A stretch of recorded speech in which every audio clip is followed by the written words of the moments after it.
Hello friends, today we will discuss about second part of our fundamental right. तो देखिए, last video में हम हमारे फंडामेंटल राइट्स के बारे में पढ़ रहे थे, जिसमें हमने सबसे पहले ये पढ़ा था कि जो ये फंडामेंटल राइट है ये कॉन्स्टिट्यूशन के किस पार्ट में आते हैं, पार्ट 3 में। और जो ये पार्ट 3 है इसे क्या कहा जाता है, मैग्ना कार्टा ऑफ इंडिया। क्या कहा जाता है, मैग्ना कार्टा ऑफ इंडिया। आपको ये बात यहाँ से जरूर याद रखनी थी। इसके बाद देखिए, हमने पढ़ा था कि जब हमारे कॉन्स्टिट्यूशन को अडॉप्ट किया गया था उस टाइम टोटल कितने फंडामेंटल राइट होते थे, 7। लेकिन बाद में जब एक अमेंडमेंट हुआ, 44th अमेंडमेंट, ये कब हुआ था, 1978 में। इसमें क्या हुआ था, जो हमारा राइट टू प्रॉपर्टी का फंडामेंटल राइट था उसे एक लीगल राइट बना दिया गया था। क्या बना दिया गया, लीगल राइट। इसके बाद क्या हुआ, जो ये 7 फंडामेंटल राइट थे ये अब कितने रह गए थे, 6। कितने रह गए, 6। तो जो ये 6 फंडामेंटल राइट्स थे ये कौन से थे, right to equality, right to liberty, right against exploitation, right to freedom of religion and cultural and educational rights थे। एंड जो लास्ट हमारा राइट था वो कौन सा था, राइट टू कॉन्स्टिट्यूशनल रेमेडीज। तो देखिए, इन सब को हमने एक बार देख लिया था। उसके बाद देखिए क्या हुआ था, हमारा जो फर्स्ट फंडामेंटल राइट था कौन सा था, right to equality. Right to equality का क्या मतलब है कि समानता का अधिकार, सभी व्यक्तियों को इक्वालिटी का राइट है वो दिया गया है। और इसके अंडर कितने आर्टिकल आते थे, आर्टिकल 14 से लेकर 18 तक। तो देखिए, इन सब आर्टिकल्स को हमने बिल्कुल डिटेल से पढ़ लिया था। इसके बाद देखिए, जो हमारा सेकेंड फंडामेंटल राइट आता है वो कौन सा आता है, राइट टू लिबर्टी, यानी कि स्वतंत्रता का अधिकार। देखिए, इस फंडामेंटल राइट में कुछ पर्टिकुलर फ्रीडम्स दी जाती हैं सभी व्यक्तियों को, ठीक है। और इसमें जो सेकंड फंडामेंटल राइट है इसमें कितने आर्टिकल आते हैं, आर्टिकल 19 से लेकर 22 तक। तो आज हम इस वीडियो में इन्हीं 19 से लेकर 22 तक आर्टिकल्स को डिटेल में पढ़ेंगे। तो चलिए स्टार्ट करते हैं। सबसे पहले आ जाता है हमारा आर्टिकल 19। जो ये आर्टिकल 19 है ये हमें क्या देता है, देखिए, प्रोवाइड द 6 फ्रीडम्स। तो ये हमें 6 प्रकार की स्वतंत्रता प्रोवाइड करता है। देखिए कौन कौन सी फ्रीडम है। सबसे पहली जो फ्रीडम आती है, स्पीच एंड एक्सप्रेशन। तो देखिए, सबसे पहली फ्रीडम आ जाती है स्पीच एंड एक्सप्रेशन के, बोलने की और अपने थॉट्स को एक्सप्रेस करने की स्वतंत्रता सभी व्यक्तियों को दी गई है कि कोई भी व्यक्ति कहीं पर भी कुछ बोल सकता है और अपने विचारों को दूसरों के सामने एक्सप्रेस कर सकता है। जो सेकंड फ्रीडम है वो कौन सी है, देखिए, assemble peacefully and without arms. सभी व्यक्तियों को क्या स्वतंत्रता दी गई है कि वो अपने काम के लिए या अपने विचारों को एक्सप्रेस करने के लिए या लोगों तक कोई भी बात पहुंचाने के लिए एक जगह पर शांतिपूर्वक इकट्ठा हो सकते हैं। लेकिन उसके लिए क्या होना चाहिए, वो विदाउट आर्म्स होना चाहिए, यानी कि वो बिना हथियारों के होनी चाहिए, उसमें किसी भी प्रकार की कोई आपराधिक गतिविधि नहीं होनी चाहिए, ठीक है। तो सेकंड में ये कहा गया है, ठीक है। थर्ड देखिए, फॉर्म एसोसिएशंस और यूनियन, के सभी व्यक्तियों को ये स्वतंत्रता दी गई है कि वो कोई भी एसोसिएशन बना सकते हैं या कोई भी पार्टी बना सकते हैं या कोई यूनियन बना सकते हैं। लोगों को ये लगे कि भाई हम अपना काम करने के लिए एक एसोसिएशन बनाते हैं या एक यूनियन बनाते हैं जिसमें हम सभी मिलकर काम करेंगे, तो वो ये कर सकते हैं। लेकिन देखिए, जो ये फ्रीडम भी दी गई है ना, इनके साथ कुछ रिस्ट्रिक्शंस भी हैं। तो देखिए, इन रिस्ट्रिक्शंस को हम आगे यहाँ पढ़ेंगे, ठीक है। तो आप पहले ये देख लीजिए कि ये 6 फ्रीडम है ये कौन सी है। नेक्स्ट देखिए, जो फ्रीडम है fourth, move freely through out the territory of India. सभी व्यक्तियों को ये स्वतंत्रता दी गई है कि वो कहीं पर भी मूव कर सकते हैं, फ्रीली कहीं पर भी आ जा सकते हैं। जैसे कोई भी व्यक्ति तमिलनाडु जा सकता है या आंध्र प्रदेश का जो व्यक्ति है वो हरियाणा आ सकता है, राजस्थान जा सकता है। तो कोई भी व्यक्ति कहीं पर भी फ्रीली मूव कर सकता है। नेक्स्ट फ्रीडम देखिए कौन सी दी गई है, reside and settle in any part of the territory of India. तो देखिए, इसमें क्या कहा गया है कि कोई भी व्यक्ति कहीं पर भी रिसाइड कर सकता है एंड सेटल हो सकता है, यानी कि कहीं पर भी जाकर रच बस सकता है। मान लो कोई भी यूपी का व्यक्ति है, उसे मुंबई में जॉब लग गई तो वो मुंबई जाकर वहीं पर सेटल हो सकता है, उसे ये स्वतंत्रता दी गई है, ठीक है। नेक्स्ट स्वतंत्रता देखिए कौन सी है, practise any profession or to carry on any occupation, trade और बिजनेस।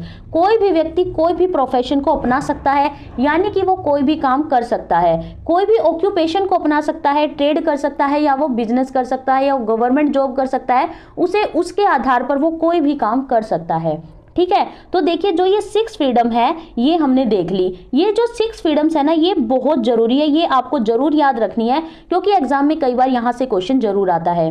ठीक है। तो देखिए जो ये 6 फ्रीडम दी गई हैं, इनके कुछ रिस्ट्रिक्शंस भी हैं, जैसे कोई भी व्यक्ति कहीं पर भी जाकर कुछ भी बोल सकता है या अपने विचारों को एक्सप्रेस कर सकता है, लेकिन स्टेट ने उस पर कुछ रिस्ट्रिक्शंस भी लगाई हैं। तो देखिए वो कौन सी रिस्ट्रिक्शंस है।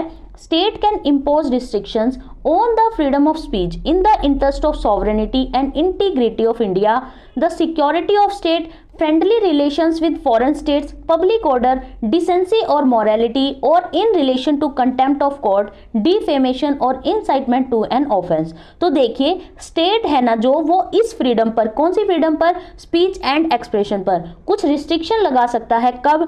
जब उसे लगे कि ये किसका विषय है, जो इंडिया की सॉवरेनिटी एंड इंटीग्रिटी के, वो जो भी बोल रहा है वो इंडिया की या हमारे देश की सॉवरेनिटी या इंटीग्रिटी को हार्म कर रहा है, तो वो वहां पर भी उसे रोक सकता है। या फिर सिक्योरिटी ऑफ द स्टेट हो, स्टेट की सिक्योरिटी का सवाल आ जाए, या फिर फ्रेंडली रिलेशंस हो किनके साथ, फॉरेन स्टेट्स के साथ, जो विदेशी राज्य हैं उनके साथ, या फिर पब्लिक ऑर्डर का कोई विषय हो, डिसेंसी और मोरालिटी का कोई विषय हो, यानी कि वो गलत तरीके से बोल रहा है, वो शालीनता से नहीं बोल रहा है या नैतिकता से नहीं बोल रहा है, इसका कोई विषय हो, या फिर और in relation to the contempt of court. जो ये चीजें हैं वो इनके मैटर्स में क्या कर सकता है, स्पीच एंड एक्सप्रेशन पर रिस्ट्रिक्शन लगा सकता है कि भाई किसी व्यक्ति को बोलने या अपने विचारों को एक्सप्रेस करने से रोक सकता है। ठीक है, तो ये बात आपको याद रखनी है कि कहां पर वो उन्हें रोक सकता है। नेक्स्ट देखिए क्या कहा गया है, restrictions can be imposed on the right to form association in the interest of the sovereignty and integrity of India or public order or morality, कि भाई कोई भी व्यक्ति कहीं पर भी एसोसिएशन बना सकता है अपनी, ठीक है, लेकिन उस पर रिस्ट्रिक्शन इम्पोज की जा सकती है। कब? जब वो किसका विषय हो, sovereignty and integrity of India, India की सॉवरेनिटी एंड इंटीग्रिटी का कोई विषय हो, या पब्लिक ऑर्डर और मोरालिटी के विषय में हो। ठीक है, तो वहां पर किसी भी व्यक्ति को एसोसिएशन करने से रोका जा सकता है, कोई भी संघ बनाने से रोका जा सकता है। जैसे कि मान लो कोई भी व्यक्ति है, वो उसे कुछ बात करनी है और वो यहाँ पर 4 लोगों को इकट्ठा किया उसने, लेकिन वहां पर पुलिस को अगर ये पता चला, स्टेट को ये पता चला कि वो यहाँ पर कोई आपराधिक गतिविधि को अंजाम देने के लिए वो ये एसोसिएशन बना रहे हैं, तो वो इन्हें रोक सकता है। ठीक है, तो यहाँ पर वो उसे रिस्ट्रिक्ट कर सकता है। आगे देखिए, restrictions can also be imposed on freedom of movement and reside and settle in the interest of the general public और for the protection of the interest of any scheduled tribe. तो देखिए जो हमारी एक फ्रीडम है उसमें यह कहा गया है कि कोई भी व्यक्ति कहीं पर भी फ्रीली मूव कर सकता है, लेकिन इस फ्रीडम को भी कई बार रिस्ट्रिक्ट किया जाता है, क्योंकि कहीं कहीं पर ऐसी जगह होती हैं जहां पर लोगों को आना जाना मना होता है। तो देखिए क्यों मना होता है वहां पर, क्योंकि वहां की जो जैसे कि शेड्यूल ट्राइब एरिया है, वहां के व्यक्ति क्या सोचते हैं कि कोई बाहर का व्यक्ति आया तो वो हमारी जो कल्चरल थीम है वो उसको हार्म कर सकता है, तो वो वहां पर उनको जाने से रोकते हैं। इसके लिए देखिए आप एक बात याद करिए कि 2019 में क्या हुआ था, जो अंडमान एंड निकोबार आइलैंड है वहां पर एक आइलैंड है, कौन सा, नॉर्थ सेंटिनल आइलैंड बोलते हैं उसको, क्या बोलते हैं, नॉर्थ सेंटिनल आइलैंड। वहां पर क्या हुआ, एक अमेरिकन गया वहां पर कोई रिसर्च करने के लिए, लेकिन जो ये आइलैंड है ना, यहाँ पर जो वहां के लोग हैं वो बाहर के लोगों को आने नहीं देते, क्योंकि वो सोचते कि ये हमें हार्म कर देंगे। तो उन्होंने उस जो अमेरिकन को इतनी बुरी तरह से पीटा कि मतलब उसको बिल्कुल वहां पर घुसने ही नहीं दिया। ठीक है, तो ये किसी भी व्यक्ति की लाइफ के लिए भी बहुत ज्यादा हार्मफुल हो जाता है, इसलिए ऐसी जगहों पर किसी भी व्यक्ति को जाने से रोका जाता है। तो देखिए जो ये मूविंग फ्रीली का जो हमारी लिबर्टी है या हमारी जो फ्रीडम है, इसको भी रिस्ट्रिक्ट किया जा सकता है। ठीक है, नेक्स्ट देखिए, state can prescribe the professional और technical qualifications necessary for practising any profession और carrying on any occupation, trade और बिजनेस। तो देखिए इसमें यही कहा गया है कि स्टेट क्या प्रिस्क्राइब करता है, किसी भी व्यक्ति को कोई भी प्रोफेशन अपनाने की या टेक्निकल क्वालिफिकेशन जो भी नेसेसरी होती है उस प्रोफेशन के लिए, वो उसके अकॉर्डिंग कोई भी प्रोफेशन अपना सकता है।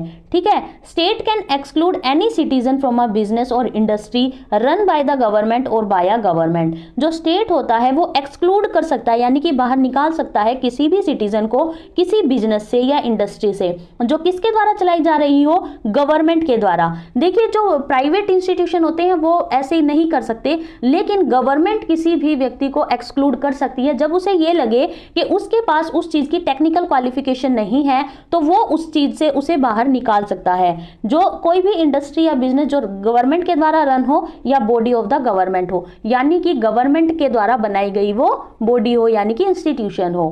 ठीक है, आगे देखिए क्या कहा गया है।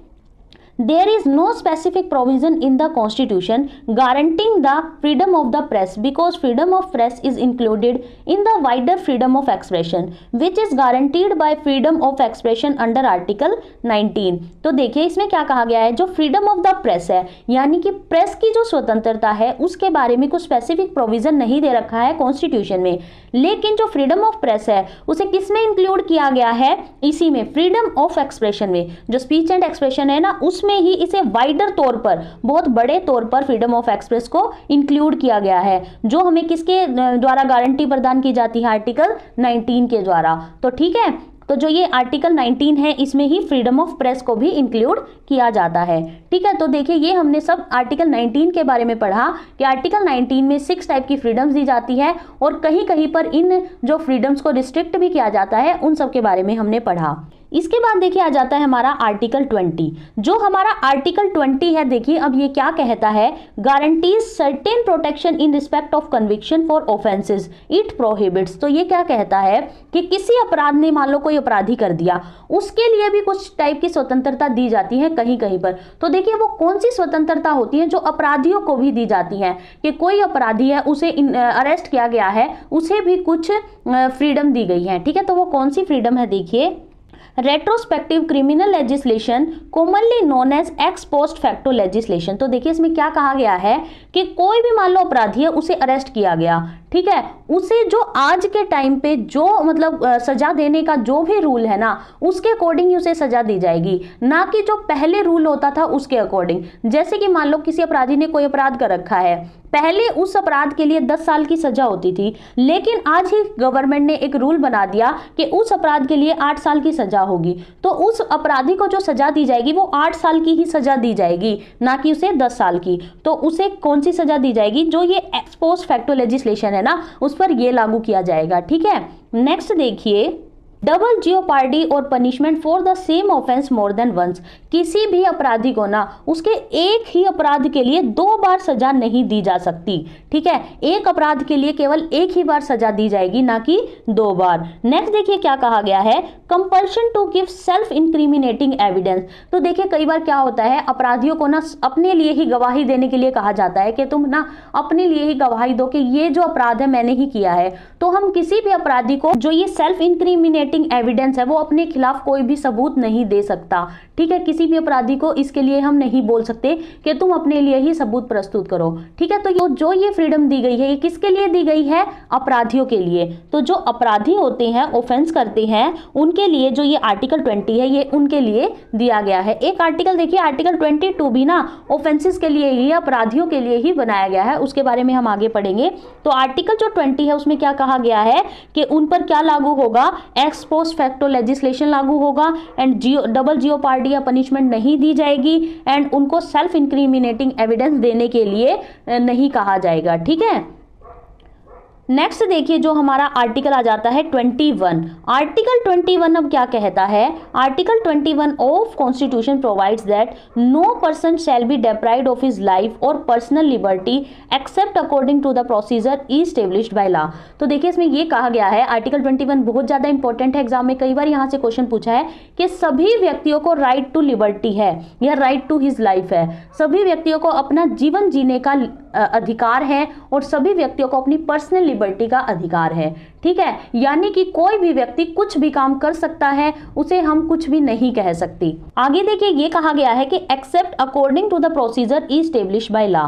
इसमें क्या कहा गया है कि कोई भी व्यक्ति अपने, किसी भी व्यक्ति को अपनी जीवन जीने का अधिकार है, एक्सेप्ट उसके अलावा कुछ जो कानून जो गवर्नमेंट के द्वारा बनाए जाते हैं ना, वो तो उन पर लागू जरूर होंगे, लेकिन किसी भी व्यक्ति को अपना राइट टू हिज लाइफ है। ठीक है, आगे देखिए क्या कहा गया है, under the due process close of the American constitution the court has assumed the power of declaring unconstitutional any law which deprives a person of his liberty without reasonableness and fairness. तो देखिए इसमें क्या कहा गया है, ये यहाँ पर बात की गई है अमेरिकन कॉन्स्टिट्यूशन की। अमेरिकन कॉन्स्टिट्यूशन के ड्यू प्रोसेस क्लॉज में क्या कहा गया है कि भाई कोर्ट है ना किसी भी पावर को अनकॉन्स्टिट्यूशनल डिक्लेयर कर सकता है। कब? जब वो किसी भी व्यक्ति की लिबर्टी को, यानी कि किसी भी व्यक्ति की पर्सनल लिबर्टी को डिप्राइव कर रहा हो, कि भाई किसी, मान लो कोई ऐसी पावर है जो किसी भी व्यक्ति के जीवन के अधिकार को छीन रही है, तो वो उस जो लॉ को अनकॉन्स्टिट्यूशनल घोषित कर सकती हैं। तो यहां पर बात की गई अमेरिकन कॉन्स्टिट्यूशन की। आगे देखिए इन इंग्लैंड कोर्ट्स, अब यहां पर इंग्लैंड की बात की गई, have no power to invalidate a law made by Parliament. England में इसके बिल्कुल अपोजिट कहा गया कि कोई भी ऐसी पावर नहीं है जो किसी भी लॉ को इनवैलिडेट कर दे जो पार्लियामेंट ने बनाया हो। यानी कि पार्लियामेंट ने जो कानून बना दिया, बस वो बना दिया, उसको कोई भी नहीं हटा सकता। क्योंकि इंग्लैंड में क्या है, इंग्लैंड में तो जो शासन है वो राजतंत्र है ना, जो राजा का बेटा ही राजा बनता है, तो वहां पर वो शासन है, इसलिए वहां पर जो पार्लियामेंट ने लॉ बना दिया उसको कोई भी शक्ति इनवैलिडेट नहीं कर सकती। नेक्स्ट देखिए क्या कहा गया है, in the case of Gopalan Supreme Court held that our constitution had embodied the English concept. तो इसमें क्या कहा गया, एक गोपालन सुप्रीम कोर्ट केस हुआ, उसमें क्या कहा गया कि भाई हमारा जो संविधान है इंडिया का, वो किसे फॉलो करता है, इंग्लिश कंसेप्ट को। इंग्लिश कंसेप्ट में क्या कहा गया कि मान लो कोई भी ऐसी पावर बना दी गई, कोई भी ऐसा लॉ बना दिया गया जो किसको, पर्सन की राइट टू लिबर्टी को अगर वो डिप्राइव कर रहा है तो वो उसे अनकॉन्स्टिट्यूशनल घोषित कर सकते हैं। ठीक है, तो इसमें भी यही कहा गया।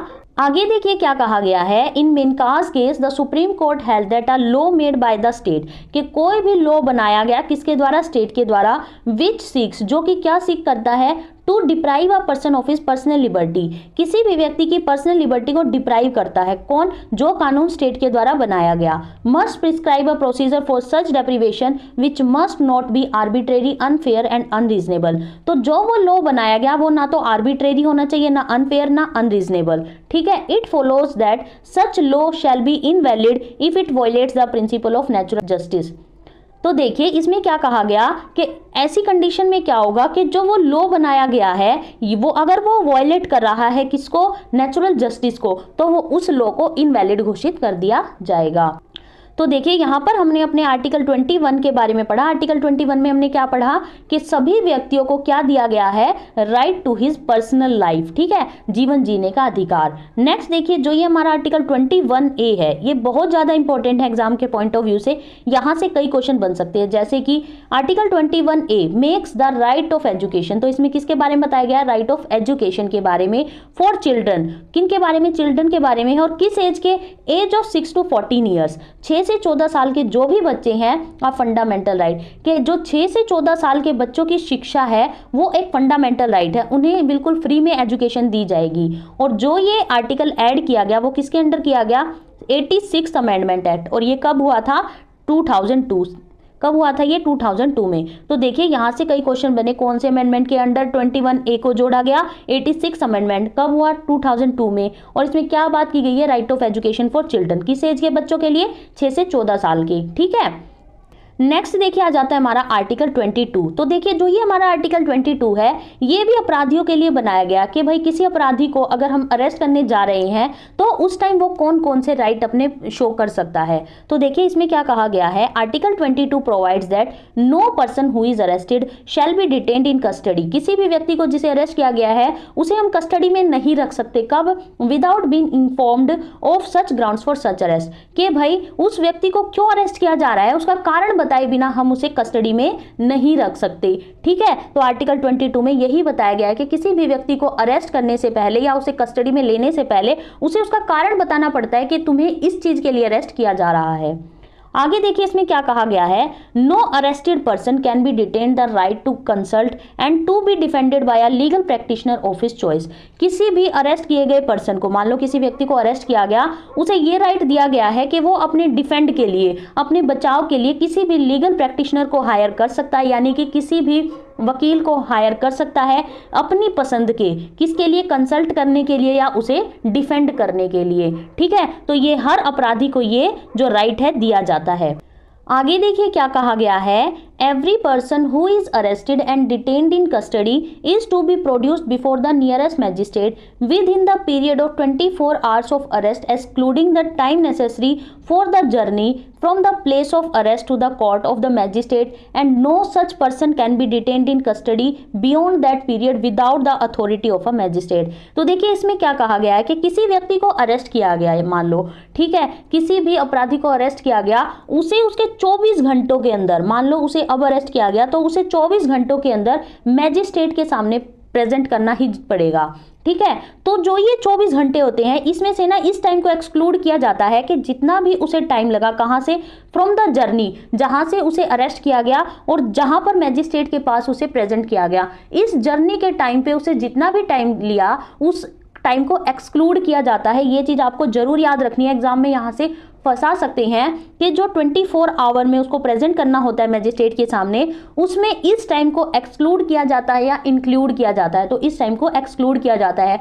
मान लो उस व्यक्ति को अरेस्ट किया गया कहीं से और मैजिस्ट्रेट तक पहुंचने में उसे लगे 2 घंटे, तो जो ये 2 घंटे का टाइम है ये एक्सक्लूड किया जाएगा, यानी कि निकाला जाएगा। लगभग उसे अब 26 घंटे लगेंगे, ठीक है। तो ये बात आपको याद रखनी है। और मान लो उस व्यक्ति को अरेस्ट किया गया और 24 घंटों के बाद उसे ना मतलब और कस्टडी में रखना है, तो उसे हम ज्यादा टाइम के लिए 24 घंटे से ज्यादा कस्टडी में नहीं रख सकते without the authority of magistrate. उसे 24 घंटे से ज्यादा कस्टडी में रखने के लिए मैजिस्ट्रेट की अथॉरिटी की जरूरत होती है। तो ये बात आपको जरूर याद रखनी है। तो ये जो राइट है ये किसके लिए हुआ, अपराधी के लिए, ठीक है।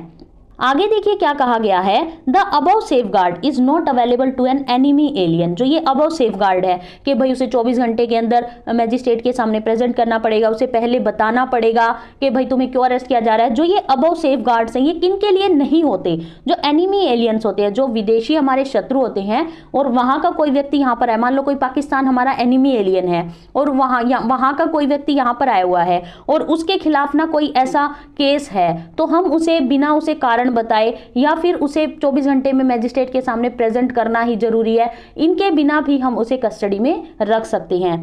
एंड ए पर्सन अरेस्टेड और detained under a law providing for preventive detention. तो देखिए इसमें क्या कहा गया है, या तो कोई एनिमी एलियन हो, विदेशी शत्रु हो, या फिर कोई ऐसा पर्सन जिसे अरेस्ट किया गया है किसके अंडर, प्रिवेंटिव डिटेंशन के अंडर। अब देखिए ये प्रिवेंटिव डिटेंशन क्या होता है कि कोई ऐसा व्यक्ति जिसके खिलाफ ये हमें कोई जानकारी मिली हो कि ये व्यक्ति किसी अपराध की गतिविधि को अंजाम देने वाला है, तो उसे भी हम अरेस्ट कर सकते हैं और जो ये अबव सेफगार्ड है ये उस व्यक्ति पर भी लागू नहीं होंगे, ठीक है। नेक्स्ट देखिए क्या कहा गया है, the constitution authorises the legislature to make laws for preventive detention for the security of state and maintenance of public order or the maintenance of supplies and services essential to the community or for reasons connected with defense and foreign affairs. तो देखिए जो भी defence and foreign affairs से connected कुछ ऐसे reasons होते हैं जिनके लिए हमें क्या करना चाहिए, कॉन्स्टिट्यूशन को ना कुछ ऐसे लॉ बनानी चाहिए जो किसके लिए बनाए गए हो, प्रिवेंटिव डिटेंशन के लिए,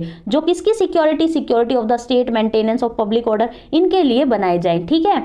तो कुछ ऐसे लॉ बनाए जाने चाहिए किसके लिए, प्रिवेंटिव डिटेंशन के लिए, ठीक है। तो देखिए यहां तक हमारा जो आर्टिकल 22 था वो कंप्लीट हो गया। इसके बाद जो हमारे आगे के आर्टिकल आते हैं उन्हें हम नेक्स्ट वीडियो में डिटेल से पढ़ेंगे।